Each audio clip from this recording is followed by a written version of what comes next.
Não existe mãe de bebê reborn. O que existe são pessoas extremamente carentes, controladoras e com baixa capacidade de frustração, porque é isso que um boneco inanimado pode te oferecer. A máxima frustração que você vai ter com ele é dele não te dar um retorno. Mas eu acho que o bebê reborn está denunciando os nossos sintomas atuais. Primeiro, uma grande carência, porque a gente quer receber umas demandas de amor que não dá para receber, principalmente quando você se torna um adulto. E desamparo por desamparo, pelo menos dentro da psicanálise, a gente entende que a gente nasce desamparado e a vida vai ter esse desamparo. Tem um vazio, tá? Você não vai conseguir ocupar esse vazio da forma que você gostaria. Nós temos também a baixíssima capacidade agora de frustração, que é uma coisa que vem ali meio da vibe mimado. Então, assim, eu não suporto se não me ama do jeito que eu quero, eu não suporto a diferença, eu não suporto que essa pessoa tenha controle da própria vida, porque um bebê é isso, você botou no berço, talvez ele vai dormir, talvez não. Você botou ele no chão, talvez ele vai ficar, talvez ele vai andar. Você deu comida, talvez ele vai comer, talvez ele não vai comer. O bebê reborn não tem esse problema, porque como ele não existe no sentido de ele não tem vida, você não vai ter que lidar com isso. E já encaixa na questão controladora. Pessoas estão ficando cada vez mais controladoras para não ter que lidar com a carência, para não ter que lidar com a frustração. Então, se a gente pensar, eu vi esses dias uma psicanalista falando disso, eu achei interessantíssimo. O bebê reborn, ele tem o olho do peixe morto. Ele não tem vida. Se você olhar para um peixe de verdade, se você olhar para ele em algum lugar e olhar o olhar dele, você vai ver que não tem vida. Então, esses bonecos, esses bebês reborn, eles estão passando por esse lugar. Mas vamos fazer uma análise psicológica aqui para a gente ver aonde isso pode encaixar. Primeiro, o mecanismo de compensação emocional. Uma mulher que talvez sofreu um luto e ela está encontrando uma forma de lidar com isso aí, o que eu particularmente não acho que é uma forma saudável de você lidar com o luto. É a mesma coisa, por exemplo, sei lá, você perdeu a sua mãe e aí você vai fazer um boneco gigante da sua mãe. Eu, como psicóloga, não acho um tratamento viável. Ou você tem um desejo muito interno ali de ser mãe, mas você não pode ter essa realização, né, por uma questão biológica, por uma questão da sua idade, por alguma falta.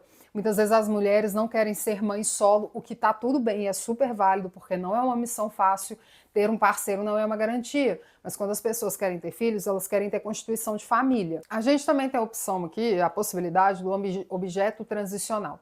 Sabe quando você tem uma criança e ela tem aqueles paninhos, se eu não me engano o pessoal chama de naninha, e com aquilo ali ela se acalma? Algumas pessoas com os bebês reborns, vamos dizer assim, elas vão ter essa mesma sensação, elas vão ter essa mesma sensação de acalento, de cuidado, de conforto. E eu tô falando aqui de quem realmente se identifica como mãe de boneco, tá? Não tô falando da pessoa que tem a arte, tem o hobby, tem a cultura, porque eu sei que tem colecionadores e afins. Mas eu tô falando daquela pessoa que bota aquele boneco aqui, ó, e acalenta naquele boneco, tal qual uma criança. Outra possibilidade que a gente tem é da regressão, aquele estado infantil. Se você brincou de boneca na sua vida, ou de boneco também, você vai se lembrar do tanto que isso era uma atividade lúdica, o quanto é uma atividade de controle, porque você diz pro boneco se ele tá com fome, se ele não tá. Quando ele te irrita, você pega e joga ele no chão. As mães de bebê reborn não fazem isso porque elas são adultas e elas entendem que isso não se faz com um bebê.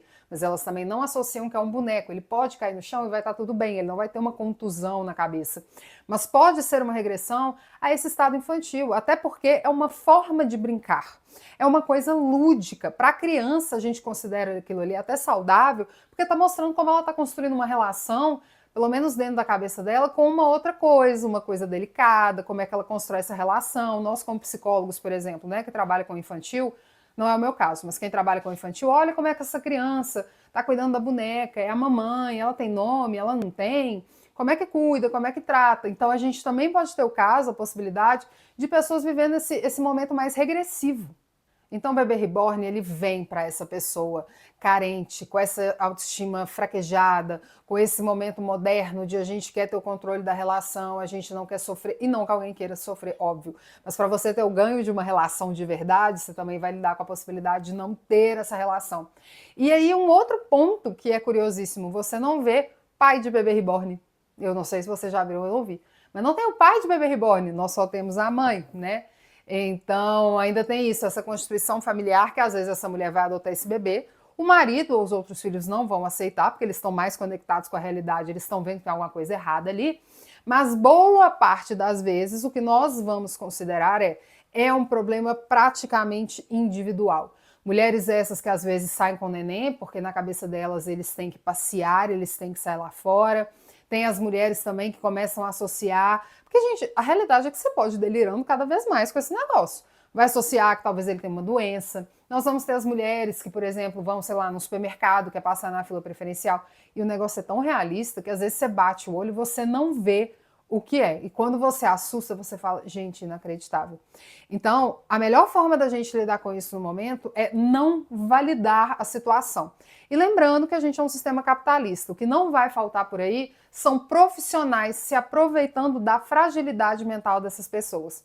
Em algum momento nós vamos ter advogados especializados nisso, psicólogos infantis do bebê reborn, outros profissionais da saúde, creche para deixar o seu boneco. Isso vai surgir porque vai demandar.